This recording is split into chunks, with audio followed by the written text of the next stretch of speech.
no esté esperando agazapado a que las manchas comiencen a verse acá. Desde su posición de oposición, pero fundamentalmente como investigadora, integrante de esta Comisión de Lucha contra el Lavado de Activos. ¿Qué es lo que usted puede ir viendo? ¿Con qué nos vamos a topar los uruguayos seguramente en horas? No, ya nos topamos. Lo que pasa que como cayó Cristina Kirchner y asumió Macri, todo lo que se mantenía poco, a ver, investigado pero controlado, le estalló en la cara a la Argentina, pero mucho más nos estalló en la cara a nosotros. Miren, yo cuando hay que elegir las comisiones especiales en el Parlamento, te dan el formulario y a mí me dejaron en blanco la comisión de género. Yo quiero la de lavado, porque yo hace muchos años que estoy estudiando Derecho Penal Financiero, me gustó siempre mucho, yo siempre ejercito a las profesiones, esta parte de Derecho Penal Financiero más que nada fue estudiarlo, hice algunos cursos en el exterior. Miren, en el año 94 hice el primer curso en Brasil, acá todavía ni siquiera se hablaba de él. Miren, el Uruguay fue durante mucho tiempo un paraíso fiscal. Nos echan la culpa o les echan la culpa a los partidos fundacionales, no era la característica del mundo en ese momento, las offshore, las SAFI en el Uruguay, un sistema, una plaza financiera, junto con la producción agropecuaria, era un modus operandi, digamos, normal. ¿Qué pasó en el mundo hoy? Pasó la caída de las Torres Gemelas y la crisis de los países poderosos de Europa y Estados Unidos del 2008. Entonces, ¿qué pasó ahí? La búsqueda del dinero que financia el terrorismo se convirtió en una prioridad para los países centrales porque este terrorismo es mucho más difícil de combatir que el que nosotros conocemos. Este es muy difícil, está entre nosotros. Entonces, eso hizo que todo el poder de los Estados Unidos y de la Comunidad Europea se dirigieran a buscar el dinero de los terroristas. O sea, empezó a aumentar el control financiero, de los movimientos financieros en el mundo. Y el otro tema fue la crisis del 2008. Los países europeos y Estados Unidos perdieron capitales, que se vinieron para acá. Siempre es para América Latina. Nos pasa lo mismo. Cuando los países poderosos están mal, nosotros están bien y viceversa. Cuando ellos se recuperan, nosotros volvemos a ser dependientes, porque en realidad en el fondo nunca dejamos de ser dependientes. Entonces, ¿qué empezaron a hacer las organizaciones internacionales como Gafi, por ejemplo, ¿verdad? Que es una de las organizaciones, es la más importante que controla los movimientos financieros y la búsqueda de capitales, integrada por estados. La OCDE está integrado por jurisdicciones, no por estados. La Reserva Federal Norteamericana. Empezaron a obligarnos, porque es así, empezaron a obligarnos a hacer una legislación nueva de mayor control. Y ahí está, bueno, la primera ley de lavado de activos, la ley de inclusión digamos, no, para nosotros no es inclusión, la ley de bancarización, que no la queremos obligatoria, pero vino a controlar en parte, sobre todo las operaciones de inmuebles y bienes muebles de más de $5.000 tienen que hacer, no se pueden hacer en efectivo. Nos obligaron a tener una legislación muchísimo más dura en lavado de activos. El 1 de enero entró en vigencia una nueva ley, que esta comisión la hizo. Durante 2 años y medio estuvimos trabajando con el Poder Ejecutivo, el Poder Judicial, o sea, es una ley que costó mucho hacerla, y que en general contó con bastantes consensos, a pesar de que el Partido Nacional, yo fui la que hice el informe minoría, hay muchas cosas que no votamos. ¿Qué pasó? Pasó que empezaron a buscar los mismos países la forma de probar lo que estaba pasando. Y hackearon Mossack Fonseca en Panamá en abril del 2016.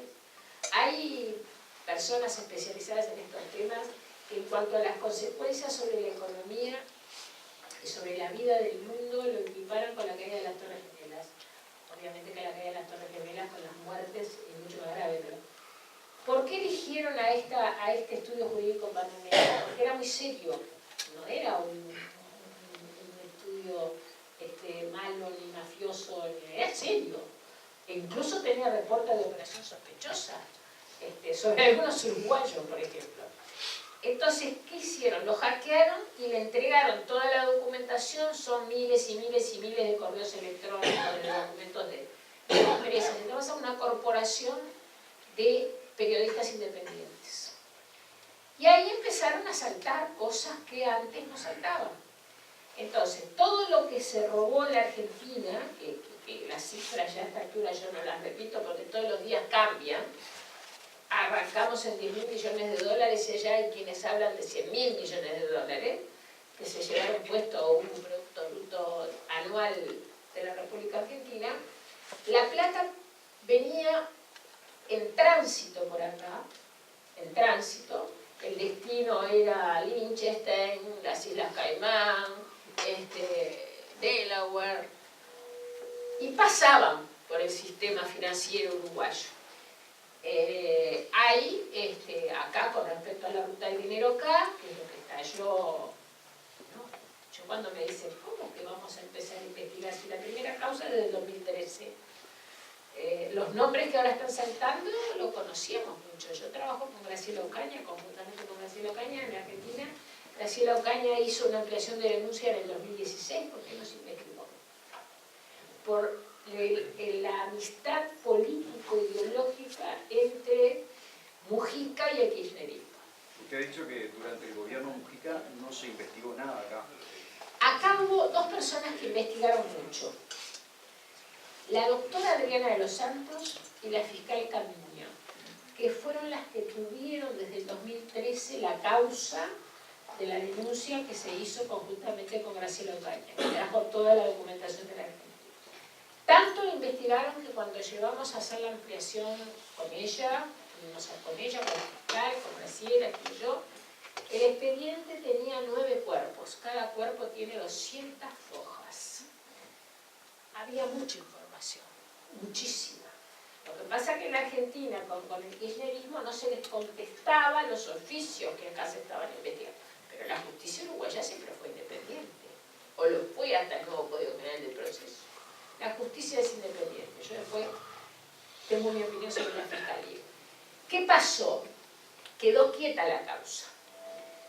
Y no fue casualidad que la trasladaran a la jueza de crimen organizado, Adriana de los Santos, porque los tienen 4 años y los trasladan.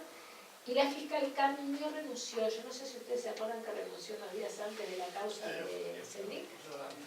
Bueno, era la misma fiscal. Estaba muy presionada. Cuando nosotros hablamos con ella, con Graciela Ocaña, ella manifestó estar muy presionada. Ya estaba el fiscal Díaz como fiscal general, que es una personalidad muy especial. Yo, la verdad que soy muy crítica. Trabajé con él más de 2 años en el comité operativo, pero sabe muy bien, se lo digo en la cara lo que pienso. Es una persona peligrosa para las investigaciones porque... ¿En qué sentido? ¿En qué sentido? Mira, ustedes saben que se cambió el código del proceso penal. Todos queríamos un código desde hace como 30 años, cuando digo todos, decimos en general, los operadores jurídicos, un sistema acusatorio, un sistema inquisitivo. O sea, un sistema donde el fiscal y el juez investigaran, que existiera la libertad antes, que la prisión preventiva no fuera una pena anticipada, o sea, que la gente vaya presa cuando ya está condenada, todo muy lindo en los papeles, ¿no? Ahora, cuando se hizo, y estamos de acuerdo, pero cuando se hizo la ley acá en el Uruguay, se le quitó mucha potestad a los jueces. El juez va a dictar sentencia en base a la investigación que hace la Fiscalía, con la policía, o sea, con el Ministerio del Interior. Y la Fiscalía depende, es un servicio descentralizado del Ministerio de Educación y Cultura, o sea, depende del Poder Ejecutivo. Entonces uno se pregunta, ¿tienen autonomía técnica los fiscales? Miren, renunció, acá tenemos un compañero que es del Poder Judicial, renunció la doctora Domenech, que era la presidenta de la Asociación de Fiscales. Y yo la llamé a la Comisión de Educación y Cultura y le pregunté, ¿por qué renunció, doctora? Porque le he escuchado algunas declaraciones en la prensa que me dejaron preocupadas. Porque no tenemos autonomía técnica. Está negro sobre blanco en la Comisión de Educación y Cultura. Hay protocolos de actuación donde se nos impide avanzar en las investigaciones. Más allá de la sobrecarga de trabajo, de que no hay personal, etc. Y conjuntamente con eso, por primera vez en la historia del Uruguay, a la Suprema Corte de Justicia en el presupuesto 2015 y en las sucesivas rendiciones de cuentas no se le incrementó el presupuesto. Incremento cero. Para humillarlos más, como lo digo yo en todos los presupuestos, en todas las rendiciones de cuentas, para humillarlos más, ni siquiera fue el inciso, o sea, ni siquiera fue la carpeta, para que diga cero. No fue la carpeta, ni Poder Judicial, ni el Tribunal de lo Contencioso Administrativo, que es la Suprema Corte de la Administración, ni el Tribunal de Cuentas, ni la Corte Electoral, o sea, todos los organismos de control. Eso se parece mucho a armar un aparato de impunidad. Yo tengo el derecho a pensar eso. ¿Tengo pruebas? Sí. Tengo. El sentido común, según Future, son con lo que hay que evaluar la prueba. Y usted se ha hablado de corrupción sistemática. Absolutamente. Es la primera vez en el Uruguay que existe corrupción sistémica. Pero involucra a todos los gobiernos progresistas de la zona involucrados internamente en todo eso. Hay una alianza. ¿Tiene algo que ver el Foro de San Pablo con todo eso? Por supuesto. El Foro de San Pablo es la usina ideológica. Fueron perdiendo fuerza porque perdieron el kirchnerismo. Venezuela hoy es una tragedia. ¿Chile? Chile se salvó. No solamente por Piñera, ya Bachelet no es una fanática del Foro de San Pablo, es una mujer muy razonable. Es una mujer de centro. Brasil, Lula está preso, y Lula y 30 y pico de empresarios y políticos más. Ecuador se perdió también, porque perdió Correa. Perú tiene una posición más independiente. Y va quedando el Uruguay, Venezuela, Bolivia, Venezuela, no vamos a decir es una tragedia, Bolivia, que no tiene mucha incidencia. Hay pruebas concretas de la impunidad que durante estos últimos dos gobiernos, en especial el gobierno de Mujica, pero Vázquez en este gobierno no está, no sabemos si está pescando en el San Juan, pero no está, desde febrero no salía. A la prensa salió el otro día a hacer una conferencia sobre la violencia, justo él, en la masonería. Yo no tengo nada contra la masonería, pero si uno lee el discurso, la verdad me parece que nos está tomando el pelo. Y le está hablando a la masonería, no le está hablando a los ciudadanos, nos está matando a nosotros, ustedes lo saben bien.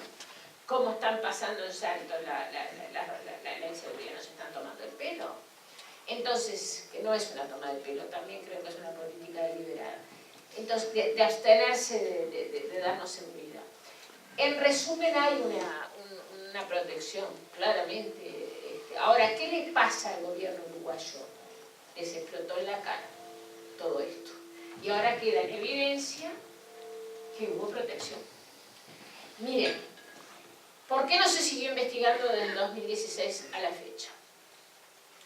¿Por qué se desarmó el grupo de trabajo que yo ayer estuve con el secretario de Lavado, con Espinosa? Tuvimos una entrevista y me dice, vamos a rearmar el grupo de trabajo. ¿Y por qué lo desarmaste? Pues yo le tuteo porque trabajamos 2 años y pico en la ley de lavado. ¿Por qué lo desarmaste si estaba la causa abierta? ¿Por qué el fiscal Pacheco dice, voy a empezar a investigar? ¿Cómo empezar a investigar? Si hay mucho investigador. Yo hice 2 periodos de informes en el año 2016, que los guardé porque uno no puede mostrar todas las cartas. Al Ministerio de Defensa, a Dinasia y a si se cruzan los dos periodos de informe, que ahora están de moda los dos periodos de informe, yo los había guardado, hay 11 aeropuertos privados declarados, imagínense los clandestinos. Después de las 19 horas no hay personal de aduana. Ahora salió a denunciar el sindicato, si están sacando la pata al lazo. Perdónenme, no es nada académico, pero es así. Están sacando la pata al lazo. Claro. Y fíjense cómo se controlan los vuelos privados por parte del Ministerio de Defensa. Es una declaración jurada del piloto, que se supone que si yo arriendo el avión o el avión es mío, el piloto le pago yo, que dice el plan de vuelo, por razones de seguridad, obviamente, y por declaración jurada en una planilla que ni siquiera está digitalizada, se llena a mano, quienes vienen en el avión. Se terminó el tema. Si uno cruza los dos periodos de informe, evidentemente tenía razón Fariña, por Melilla, por Carmelo, por varios aeropuertos de esos privados que están, son 11 los declarados. Y ayer yo estuve con Majul, estuvimos con él durante todo el día, ahora estaba escuchando que le estaba